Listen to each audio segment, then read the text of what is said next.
সূর্যর কি তাহলে সবকিছু মনে পড়ে গেল? হ্যাঁ বন্ধুরা, সূর্য তো চম্পা মাসির ডেরায় এসে দীপাকে জড়িয়ে ধরে বলল, এই যে আমার মেয়েদেরকে, আমার স্ত্রীকে, আমার দীপার কাছে আসার চেষ্টা করবে না তুমি। হ্যাঁ বন্ধুরা, অনুরাগের ছোঁয়ার আগামী পর্বগুলিতে আপনার ঠিক এমনটাই দেখবেন। চ্যানেল নতুন হলে প্লিজ প্লিজ চ্যানেলটা সাবস্ক্রাইব করে দিন। দীপা দীপা জানতো না যে ওই জায়গাটা কতটা মারাত্মক। চম্পা মাসির ওই সোনার কুঠুরিটা কতটা ডেঞ্জারাস জায়গা। সেখানে ঢুকে পড়াটা তো সহজ, কিন্তু সেখান থেকে বেরোনোটা প্রায় অসম্ভব। তাই তো চম্পা মাসির মনে হলো যে কিছুতে একটা গন্ডগোল। এই বাচ্চাটা হঠাৎ করে মা বলি কেন চিৎকার করে উঠলো? ওইদিকে দীপা তো প্ল্যান একটা নিজের মতো ভাবে রেডি করেছিল। দীপা জয়কে বলেছিল, ভাই আজকে আমার গোটা পরিবারকে দরকার, তুমি তাড়াতাড়ি বাড়িতে যাও, বাড়িতে গিয়ে পরিবারের সবাইকে এখানে নিয়ে এসো। কিন্তু মাঝ রাস্তায় জয়ের সাথেও একটা দুর্ঘটনা ঘটে যায়। জয়ের গাড়িটা অ্যাক্সিডেন্ট ঘটে। গোটা পৃথিবী যেন দীপার বিপক্ষে যাচ্ছে, সবকিছুই যেন তার ভাগ্যের উল্টো দিকেই চলছে। না হলে জয়েরও এইভাবে কেন অ্যাক্সিডেন্ট হবে? দীপা তো ভেবেই বসে আছে তাকে বাঁচানোর জন্য বাড়ির লোক আসবে।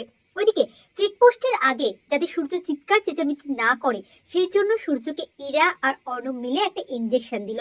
কিন্তু সেই ইঞ্জেকশনের এফেক্ট সূর্যের ওপর হলো না, কারণ সূর্যের বারবার দীপার মুখটা মনে পড়লো, সোনার উপর মুখটা মনে পড়ছিল। এইভাবেই আস্তে আস্তে সূর্যের সমস্ত কিছু মনে পড়ে গেল। সূর্য দীপা সোনার উপা করতে করতে পুলিশের সামনে থেকেই ওই গাড়ি থেকে বেরিয়ে গেল। ওই গাড়ি থেকে বেরিয়ে সে ছুটতে শুরু করলো। ইরা আর অর্ণব কি করবে? তারাও সূর্যের পিছু নিল।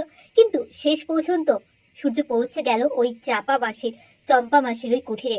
কারণ সূর্যকে তো তার দীপাকে বাঁচাতেই হতো, তার মেয়েদের সোনারূপাকে বাঁচাতে হতো। তাই তো সূর্য এবারে হয়তো আস্তে আস্তে সমস্তটা মনে পড়ে গেল।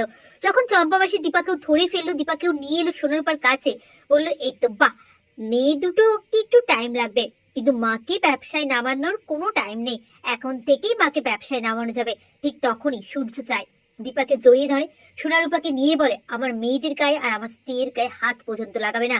হ্যাঁ বন্ধুরা, অনুরাগের ছোঁয়ার আগামী পর্বগুলিতে যদি এমনটা হয়, তাহলে আপনাদের কেমন লাগবে? আপনারা ঠিক কি দেখতে চাইছেন? আপনারা কি চান অনুরাগের ছোঁয়ার পরবর্তী এপিসোডগুলোতে ঠিক কি হলে আপনারা খুশি হবেন? অবশ্যই কমেন্ট করে জানাবেন। অনেক ধন্যবাদ সকলকে।